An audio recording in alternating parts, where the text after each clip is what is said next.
सुप्रभात। परमात्मा है और सदा ही प्राप्त है, यह हमारी आज की आध्यात्मिक चर्चा का विषय।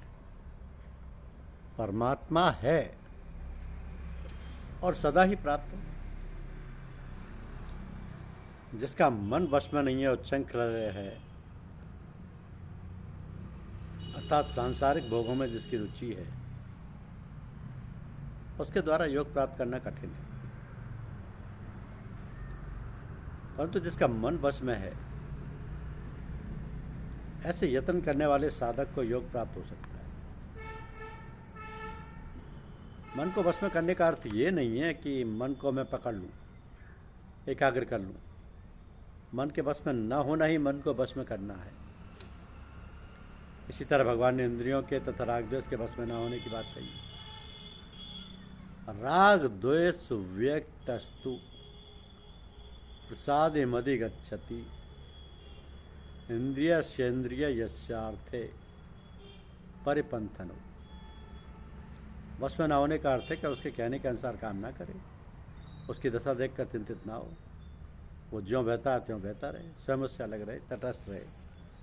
वास्तव में आप उससे तटस्थ ही हो, आप उसके साथ रहते नहीं हो। वह तो बदलता है पर आप नहीं बदलते हो, आप उससे बिल्कुल अलग हो। इस तरह उसको अपने से अलग जानना। मन के चंचल होने से आपका क्या बिगड़ गया? आप तो ज्यों के त्यों हो और वो बह रहा है। यह भी एक तमाशा है। मन को ठीक करने में कई वर्ष लग जाते हैं, पर ठीक होता नहीं। ठीक कैसे हो? वो ठीक होने वाला है ही नहीं। आप तो उल्टे उसको बल देते हो, उसको चंचल बनाते हो और कहते हो कि मन को रोकते हैं, संसार की याद करते हो और कहते हो कि भगवान का पूरा भजन ध्यान करते हैं।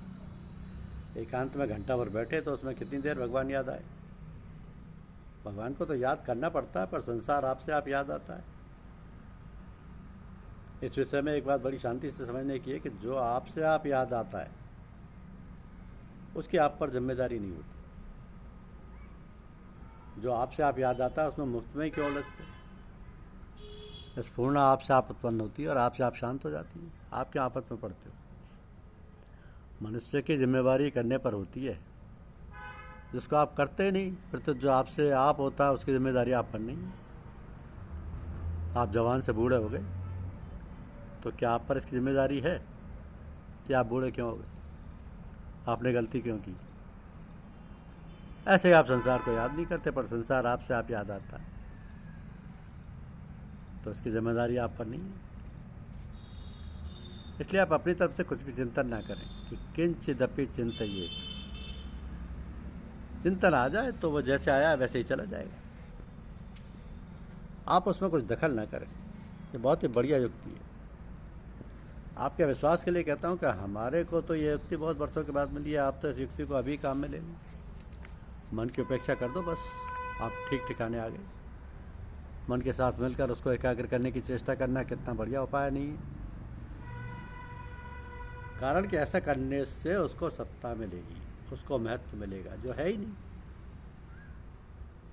उसको मिटाने की चेष्टा करने का अर्थ है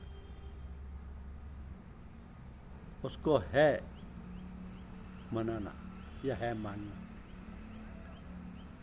तो चिंतन या तो भूतकाल का होता है, भविष्य काल का होता है, वर्तमान का चिंतन नहीं होता। जो वर्तमान में है ही नहीं, उसको है मान लिया या तो गलती की है। उसको है मानकर फिर उसको मिटाते हो तो ये मिटाना नहीं हुआ, फिर तो उसको दृढ़ करना हुआ। अब जो घटना बीत गई वो अब है ही नहीं, और जो घटना भविष्य में हो सकती है वो भी अभी नहीं है। जब जो अभी है ही नहीं उसको तो पकड़ते हो, उससे युद्ध करते हो। और जो परमात्मा अभी है उसकी तरफ देखते ही नहीं। वर्तमान में जो केवल परमात्मा ही है उसको तो मानते ही नहीं, और जो वास्तव में है ही नहीं उसको मान लिया। वास्तव में वर्तमान काल की सत्ता नहीं है।